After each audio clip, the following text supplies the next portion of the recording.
What is up, good people, and welcome to the All Basketball Podcast. And I'm your host, Maurice Dixon, coming to you on the first full night of the 2021 NCAA Tournament. March Madness, as is popularly known as. and not too happy right now, not down, not irate, but I'm not too happy right now when I in this at the beginning of this second episode of Just My Thoughts, Volume 2. And it's not because I have a busted bracket or anything like that, or I'm not going to win a bunch of money or win a pool by bracket. I don't even fill out brackets. I haven't filled out a bracket probably since college, and that was close to the end of college, and that was close to 20 years ago. So it's not about that.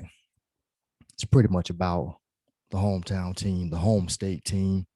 As many of you may know and do know, I'm a native of North Carolina, born and bred in Wilmington, the port city. And my team since the late 80s has been the North Carolina Tar Heels. And we bowed out. Wisconsin gave us the business, man. It was tough to watch before halftime and then later in the game when it was just definitely out of reach. Wisconsin put it away. And it's not like I had great, really high expectations, but I thought, okay, we can win this game. We're the eighth seed, they're the ninth seed. Should be evenly matched, but they whipped us 85-62. Another bad tournament loss. I know there was no tournament last year, and the year after we won the title, a few years after we won the title in 17, I'm not sure of how those ended right now, but this one, and this being Coach Williams, he was 29 and 0 in the opening round, and now he's 29-1, and the one was an ugly one. I mean, from the start, Wisconsin the final 85-62. They led wire to wire, as Clark Kellogg so eloquently put it on the post-game show. Outscoring us 40-24 in the first half, and it mainly was because of senior Brad Davison and super senior, really redshirt senior Dimitri Trice. Trice had 21, but it was Davison, man. He 29 points, 10 of 15 shooting, 5 of 7 from 3. I mean, they just ate. I mean, they made tough shots. They definitely didn't miss a lot of open shots. And some of it was just great execution. They hit us on backdoor plays.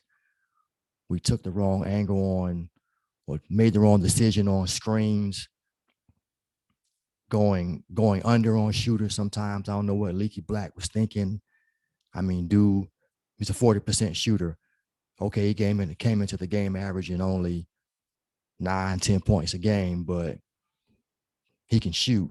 That's his MO. And we gave this dude one play. Dude was just wide open. It was just a total defensive breakdown, just inexcusable. So just stuff like that. And Trice on every switch, every time he got either Dayron Sharp on him or Baycott or Brooks, he just took advantage of the mismatch. I mean, big guys out there on the island don't really want to be out there. He used his dribble moves, hesitation, pull up J's, and he just made 3 threes. So they just whipped this, man. Then on the inside, Brooks had another bad game.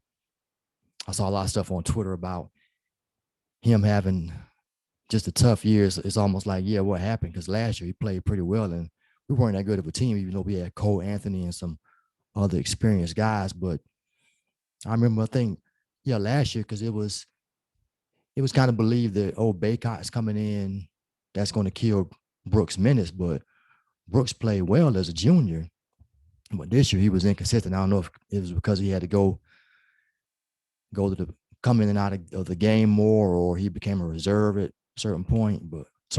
But uh, he just didn't look good. Started off 1 of 7, getting many of his shots blocked, looking hesitant. Uh, he is a senior, so this could be it. But as I was just looking at due to COVID-19 and the rule the NCAA put into place, all seniors can opt to come back now, but you only have 13 scholarships, so it's still to be determined whether it can go against your scholarships, because you're going to have new people coming in, and that could put programs in a bind. Or so it's, if those guys do opt to come back, but if it's not against that scholarship count, then you'll just be back. So I know I've seen a lot of Carolina fans are ready for him to go. It's always a player who you're ready to see go when you're a fan. There's always some players who you hate to see go, but we'll see if him and Playtech, who are both on scholarship, if they opt back in, or if this was the last of we that we saw of them. But yeah, just but props to Armando Bacot. Second half, he came out aggressive, tried to cut that lead down, but Wisconsin's experience, they had a lot of seniors out there. They just played the smarter game and the more just executed very well. And much props to them as they move on to play the number 1 seed Baylor. Maybe a great contest coming up there. That'll be Sunday. But put a wrap on Carolina's season. Not great. Finished 18-11. A lot of young guys: Kessler, Sharp, Caleb Love, R.J. Davis, Kerwin Walton, all freshmen. So everybody's pretty much scheduled to come back. It just depends on obviously what scouts say, and if some guys may be ready to bolt and try to, if their stock is high, hey, go, and they're going to draft you. They're going to leave and go get paid. So we'll see how many guys look to return. I think a lot of people think a lot of the guys will, but you're just going to have to get better as far as decision making, especially in the backcourt. Love has his moments, but he took some bad shots tonight, bad decision making. I mean, a critical 3 there, he kind of pulled up. I saw Coach Williams like, oh, why you take that shot? Like, if we get something good, I think Carolina would have been down, I think, 10 at that point. So you still have a fighting chance. Then that one layup attempt, he was tried to, I don't even really know how to describe it. Like a reverse, but just some hopeful prayer of a shot he threw up, and it got blocked. And just a lot of the shots some of the guys took were just so easily rejected. Like, come on. I mean, go up strong or stop hesitating. But I mean, hey, it's easy to sit here and say that, but the team did play better in the second half. They adjusted to getting doubled, saw it, made passes. Baycott made passes to Brooks. Brooks made passes to Baycott for easy baskets. But they just got to get used to. They got to keep, if they're going to keep going big, which they probably are. It's kind of a non-traditional style to have 2 big guys out there like they do, but they got to get better with seeing the double, reading it quicker, or making the decision to attack, especially against bigger and better defensive teams. And guys got to get better from the perimeter. I don't know who else is going to come in, become better spot up shooters. Definitely Black if he's going to do that. Or maybe it's just not his role, but you got to make the defense, keep the defense honest. Davis as well, Love, Walton keeps them honest. He's just going to have to improve defensively and maybe get a little more speed on the release of that shot. Maybe he'll adjust it, but I think it's a little slow. But he seems to get it off. I mean, dude stands about 6'4", so, and he's kind of deceptively quick with the handle. He's not just he can't put it on the floor when he needs to, but he never forces anything. So for him to get better, maybe get a quicker release, to just keep knocking down those shots. And it was a lot of talk about Puff Johnson, Cam Johnson's relative. I'm not sure, maybe cousin, but he didn't play much. When I did see him play, he seemed lost offensively, defensively. I guess the coaching staff couldn't trust him. Maybe a shot he wasn't able to get in the rotation or get enough shots up. But left-handed, I thought he would provide some outside shooting. If it's in the bloodline, because his cousin Cam could definitely light it up from deep. So if he returns, and hopefully he comes back better. But decent season. One of the best offensive rebounding teams. But you got to keep defenses honest, and you got to play good defense at certain moments and smart defense. And it's like anytime we get the business of games, is always from 3-point line, where we always struggle at defending the three, whether guys are not going over screens or they're switching, or just a defensive breakdown and some guy just goes off. I mean, like Davison, five threes, just an unstoppable, unbelievable night, career night. But hey, he's keeping his season alive. Those guys are desperate. They're all, who knows how many of them want to opt back in, but this is maybe their last run, and who knows where they go. Many of them probably aren't going to the NBA, maybe overseas, maybe the G League, if they wish to continue playing. But more desperate teams, more experienced teams usually beat young teams, and that's what happened. I was just hoping it didn't happen, and didn't happen to that degree. We just get the business. But some bright spots this year. We beat Kentucky, and then the brightest spot of all, we swept Duke. So convincingly swept Duke. So for all you Duke fans, who I know, who I don't know, who are on Facebook, who are going to see this, yeah, get your laughs in now. But hey, we made it to the tournament. I know Duke had the COVID thing, but they we swept y'all, and you didn't get an at-large bid. And I know you bowed out the ACC tournament early because of something you really couldn't control. It's unfortunate, but it wasn't a good year. We had a better year. We were the better team, and one of the most unique seasons ever. So, hey, it is what it is. Swept. Henry Hudson, Gerard Galloway, Willie Bynum, Carolina, swept Duke. So, other than that, there was some exciting stuff in games. Even though Virginia Tech went out, I don't know, I can't remember to who, but dude stepped up in a clutch shot in that game.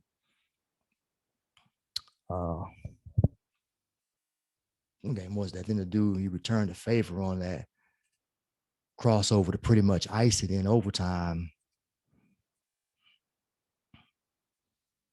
But some good games today. Overtime games. It's wrapping up now. Like it wasn't, the night didn't end as thrilling as the day began, but definitely some good games. Plenty of brackets busted. And we'll see how tomorrow will be a full slate as well. Okay, yeah, it was Florida beat Virginia Tech in overtime, 75-70. Just to correct that. Had Ohio State go down to Oral Roberts in overtime. So some good stuff, and pretty sure tomorrow will hopefully repeat some of the same upsets or just good games. I don't have a rooting interest. Like I said, Duke's not in it.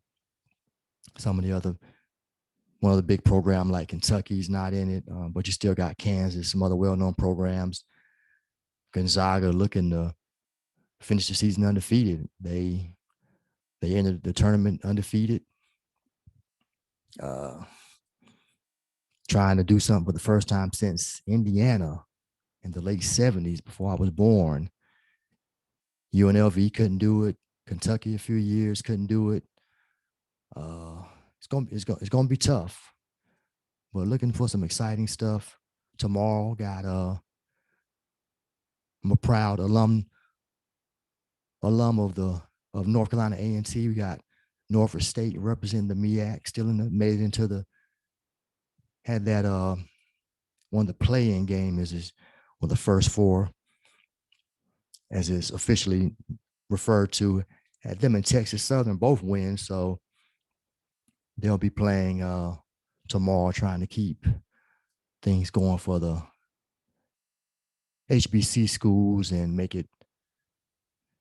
bring more attention to those programs. We thought we would get that at Howard this year with McCour, but McCour Maker.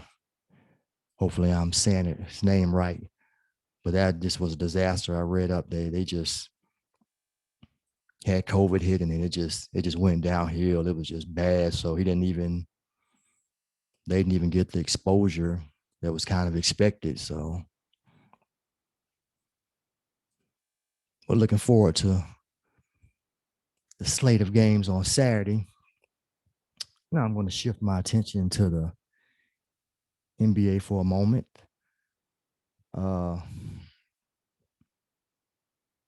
Let's speak a little bit about, listen, a lot of stuff on the MVP races. It's really going to be a toss-up.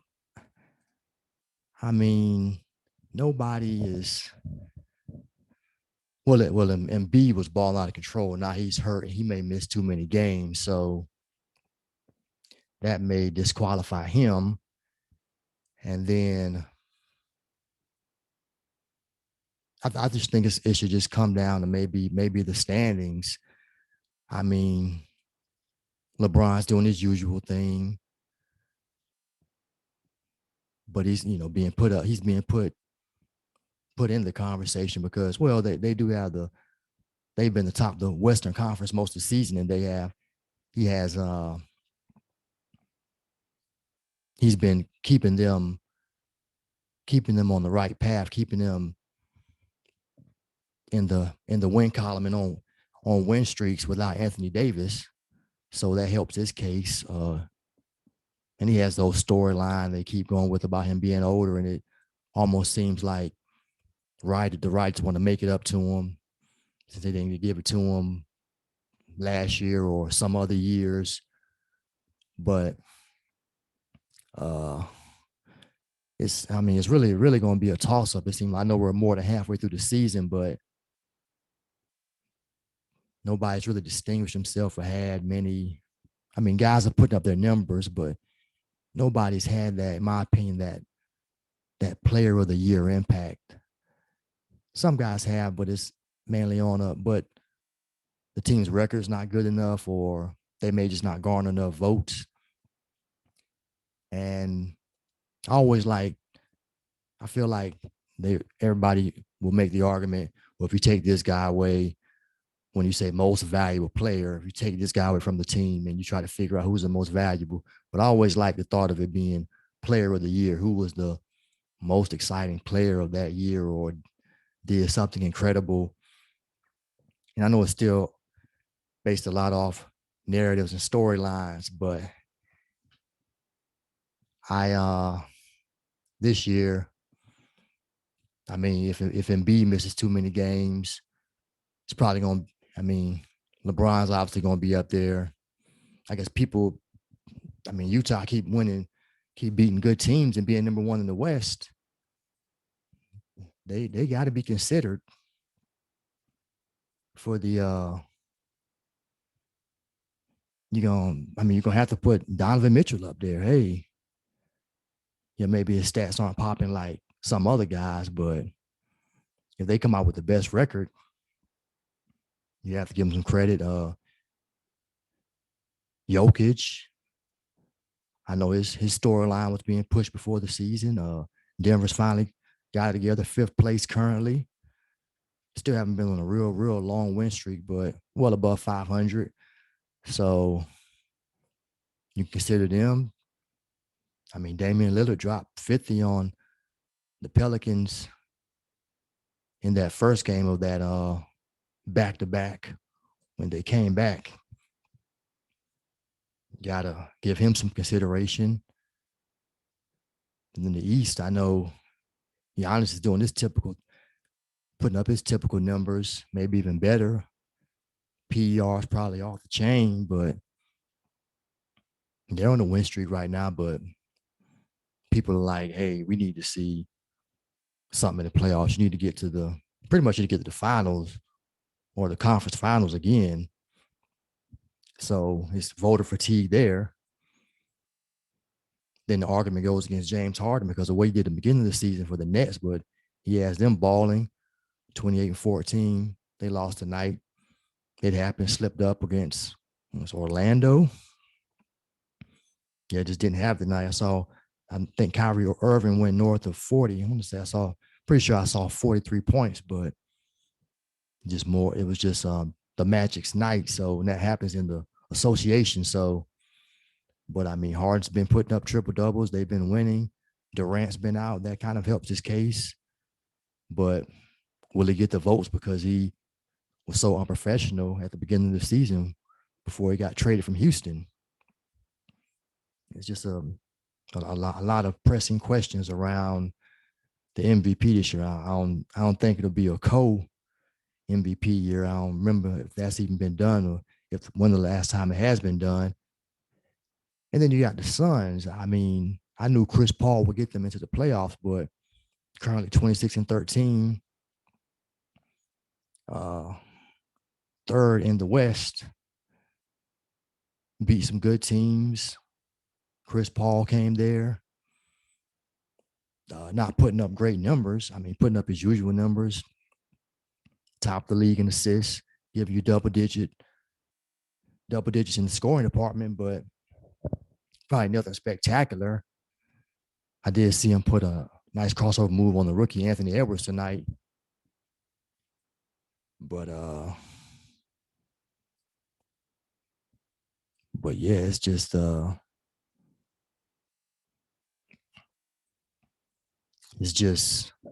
I mean, but will he get enough votes? I'm kind of with Charles Barkley, like when they were having that debate on Inside the NBA, I think last week when he was like, you got to give Chris Paul some. You can't hate on him. You got to give him some credit because this team is atop the West, and he's going above and beyond what a lot of us expected him to do. We thought Phoenix would be okay. They get in the playoffs, maybe one of the lower seeds, but now they've been performing well. So let's and if this was anybody else, I mean, I'm not sure of Steve Nash's numbers when he got those MVPs in Phoenix, but I mean, I know he wasn't scoring a lot. Yeah, they had changed the league. They were 7 seconds or less offense, pushing the ball. And but he got 2 MVPs, so I mean, I don't know if they want feel like they're gonna writers feel like they're gonna make a mistake, but I mean, honestly, looking at it right now, I mean, really, I gotta say, if we're gonna let's say new MVPs, I'll say people who haven't been MVP before, I'll probably go with Chris Paul and Embiid, but Embiid's hurt. Then I would put Jokic up there and see if, and then just keep an eye out, see if Dame makes a push and give him his due. Uh, and then I would consider LeBron too, because okay, they lost Anthony Davis. So if he had Anthony Davis, that would take away from his case, but he hasn't. He's keeping them afloat, keeping them going in the right direction. So if they're going to be atop the West, you give him his fifth and his respect, as he's so well put it last year after they won the finals. I want my respect. You're respected, dude. You're just not. Everybody's just not a fan. Hey. But moving on to another NBA topic. Want to look at the crazy as it is this point in the season. The Atlanta Hawks are the hottest team in the NBA with 7 straight wins. Now they got an 8-game West Coast road trip coming up. We'll see how that plays out, but they are they've been rolling ever since they fired Lloyd Pierce and moved Nate McMillan into the head spot. I mean, but the only team they beat with a winning record was Miami. I saw Toronto. I was like, oh, I look, Toronto's 7 games under 500, and I forgot they had some Siakam's out, and then they got the thing where they're displaced in Tampa. So, and they've just not been playing well this year. So, uh, but they beat them close game, but within the Hawks, they beat Sacramento, beat Cleveland, beat Houston, and then the Rockets are just terrible. I mean, this is where's the streak at? 19 now? I mean, dude, this is 19 games. And the crazy thing is they're still not the worst team in the league, because Minnesota got off such a bad start. They have one more win than the Wolves and one less to Detroit. And they played Detroit tonight, and they let some non-stars get buckets on them. And John Wall and Oladipo played. I didn't I didn't see anything. I haven't seen the highlights yet, but I was thinking, man, I look like okay, maybe they'll get that one, or they'll catch somebody slipping, but they still haven't, man. I mean, 19 straight losses. I knew it was going to be bad once they would be headed towards a rebuild since when they traded Harden, but I did not think that it would be it would go that bad. And it's just been not good for the Rockets, but the Hawks beat the teams put in front of them. Now they're gonna have a major test uh Saturday.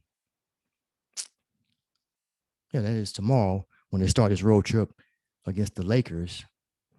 And they followed up with the Clippers. They got another good team in there, Golden State, uh, Denver, Phoenix, San Antonio. So we'll see how it shakes out. I doubt their winning streak continues for much longer, but we'll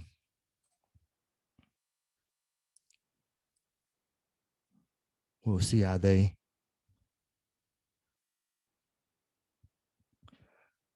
we'll see how it all shakes out for them. And anything else current NBA? I think that's it for current NBA stuff. Did want to give my 2 cents on the recent release of who's eligible for the Hall of Fame this year, and that will be revealed on May 16th. And you got some definitely notable guys, some guys who should definitely be getting in. And I don't have a dispute with some of these guys getting in, like Chris Bosh, 2-time champion, or at least a 10-time, 11-time All-Star. So played well in Miami in Toronto before he went to Miami. Got 2 titles on that Heat team, went to 4 straight finals. Definitely got the biggest rebound and assist in probably NBA Finals history with that rebound and pass to Ray Allen to tie Game 6 up. Definitely helping out LeBron's legacy big time, because who knows if they come back if they lose that one and even give it another run, because they would have been 1-2 in the finals at that point. Unfortunately, his career was cut short due to blood clots, but 11-time All-Star. Usually you get close to that number, at least 10. You're usually getting in. Paul Pierce is up, Finals MVP on his resume, 10-time All-Star. Definitely see him getting in. Bill Russell should have been in as a coach just because he won as a player with Boston, then coached as well. Surprised Michael Cooper got 5 titles and 5 all NBA all defensive first team selections, but I guess it's kind of surprised he's not in the Hall of Fame. But I guess he's a victim of playing around so much talent. Magic Johnson, James Worthy, Kareem Abdul-Jabbar, Byron Scott. But he got the defensive respect. You got to play some defense. I know the Lakers they were known for showtime, not necessarily defense, but he was key. He had to be key, and I didn't see a lot of it, but he had to be key in their dominance during the 80s. They get 5 titles and to go to the finals so many times. So kind of surprising he hasn't been elected in yet, but maybe he'll finally get that nod. Then you got the one I want to focus on, a couple I'm going to delve into. You got Ben Wallace and Chris Webber. Now, guys are pushing for Webber to get in, but I was surprised to see that Webber he's only a 5-time All-Star. And I know after those good Sacramento years, his knees just started failing him. His body just began to break down on him. So I was just surprised to see 5. I know usually 7 gets you in usually. T-Mac has 7. A lot of people, I can understand the argument. He got a scoring title, some great highlights, but never let a team out of the first round. And nothing else. Great score. He got in along with some other guys. I just can't mention it at the moment, but it's if so, I guess it's the case for Webber. I heard something somewhere where he's one of like 14 guys, and they got some LeBrons in that class to have the number of points, rebounds, and assists, have a significant average in all those categories. But just the 5-time All-Star thing. Okay, he got Rookie of the Year, but I'm not the biggest Webber fan. I definitely rooted for him. Definitely a lot when they played the Lakers. I didn't want the Lakers to win, Shaq and Kobe to win all those championships. And those Kings teams were entertaining. Webber dunking on people going around the back, dunking on Charles Barkley. They made a commercial out of it. uh, but leader of those Fab Five teams that went to back-to-back NCAA finals. But I feel like Webber he's more known, he's more infamously known in a sense. Yeah, he balled on the court. I mean, he gave it to his contemporaries, Tim Duncan, Dirk Nowitzki, Kevin Garnett, Rasheed Wallace. But he just was never able to lift his team to a certain point. I mean, let's start as a sophomore at Michigan. North Carolina, final seconds. Carolina's my team. I'm 13 at the time. I understand the game, sitting there watching it, and I'm more so thinking like, hey, Carolina's going to lose this. But Webber gets the ball, he travels like, and the ref is looking at him, and the Carolina bench jumps up. Everybody's like, that's the travel. Like they're frantic. It's not called. And he dribbles down and calls timeout, and they don't have any timeouts. It's unbelievable. You see somebody signaling for a timeout over on the sideline, but it was, according to the Fab Five doc, it was clearly stated before that during the previous timeout, they didn't have any. But pressure, man, it got the best of him. So we know him for that. He got in the league with the Wizards. He was balling, putting up numbers. They didn't really do anything significant, man. Probably got, I know they got to the playoffs before he left there. But then he had the scandal stuff come out while he was in Sacramento about Michigan. They had to take the banners down. Jalen Rose felt like he threw Ed Martin's name in the mud. Webber, they found out he lied to the grand jury. So then all that passed, and he has to run with Sacramento. I mean, the Kings are balling there. Him, Mike Bibby, Peja Stojakovic, Doug Christie, Hedo Turkoglu, Vlade Divac.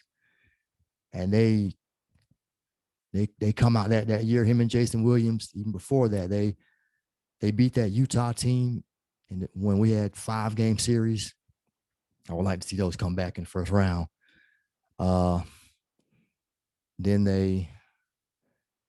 2001, the Lakers were just on the tear. They just were swept by the Lakers. But then 2002, they lost that first game, won those next two, actually blew the Lakers out in game 3 in LA. But then game 4, Kobe missed a shot, Shaq missed a shot, and the ball was tipped out. Yeah, Kobe missed it, Shaq missed it. Ball gets tipped out right to Robert Horry. I remember telling Henry, we were on the phone watching, we was like, you don't let Horry shoot. We knew about him since, I can't remember specifically I'm pretty sure he burned Indiana at some point in 2000 finals, but I know with Houston, he made some clutch shots. And for them against, I won't say definitely against the Knicks. I'm not sure against Orlando. Probably did then too, and then Horry just teased it up from top of the arc. Cash, Lakers win, tied the series 2-2. Yeah, the Kings went back home. Bibby showed out, put them back up. Then game 6, they lost a close one. There was controversy with Kobe elbowing Bibby in the face, no call. Then game 7, Sacramento was talking. We were home for game 7, and yeah, they were, but the Lakers were champs, and Webber had a good series, scoring over 20, grabbing double-digit rebounds a lot of those games. But when you have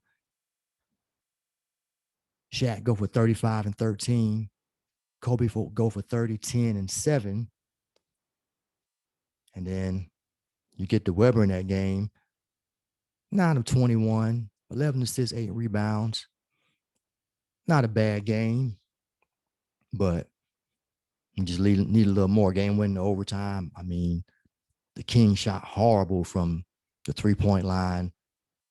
Now, Bibby kept bringing it, ended up with 29, but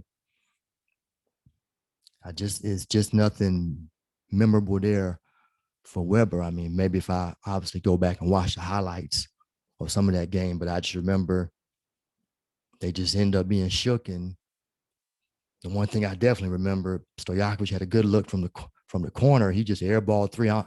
I can't remember specifically if he had gotten injured, had an ankle injury or something, but he missed all the threes he took.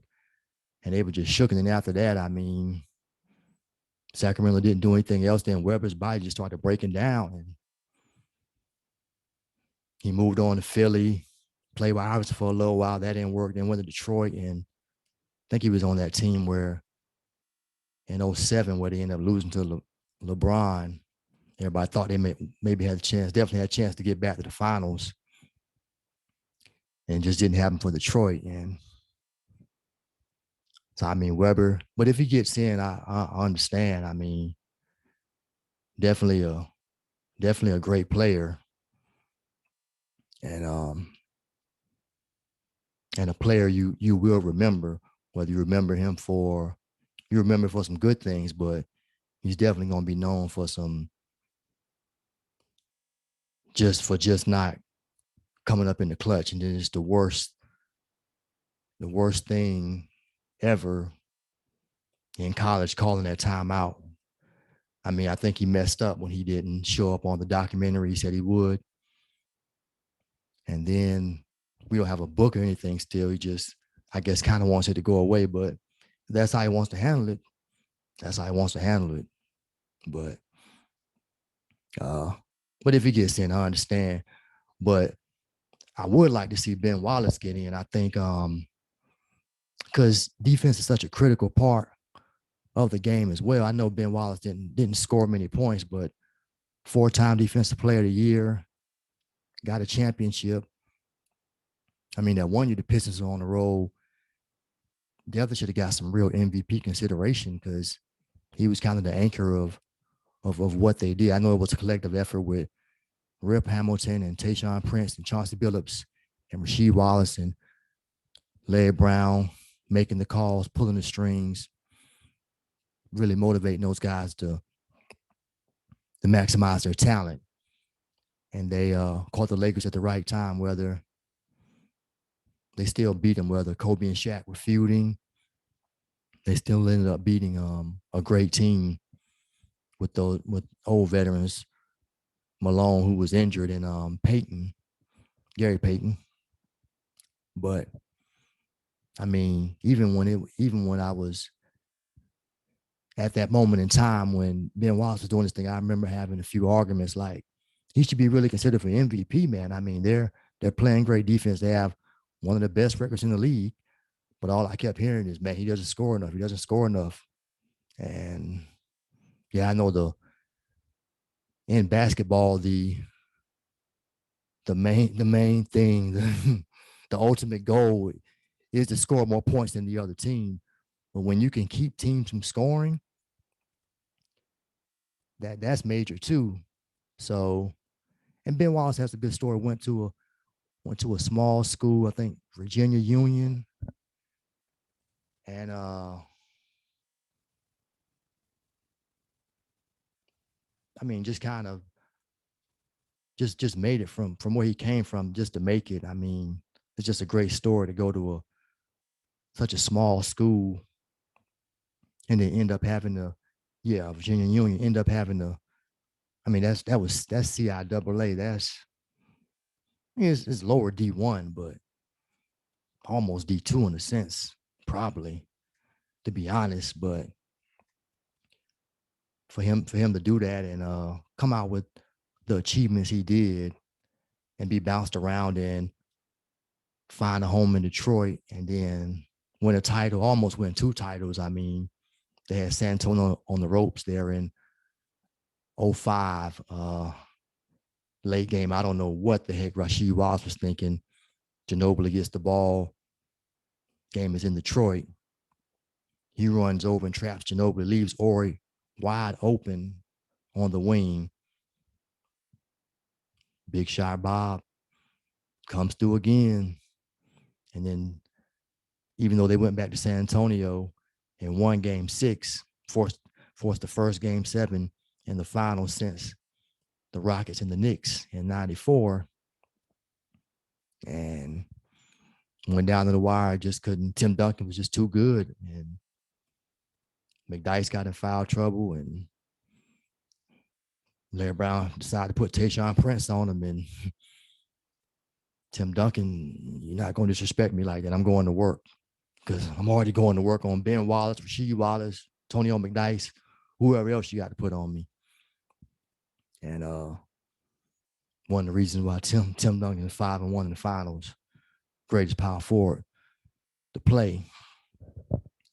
But yeah, Ben Wallace really close to 2, but for that short moment in Detroit, those few years in Detroit, they had something special going on. Just lockdown defense, gritty.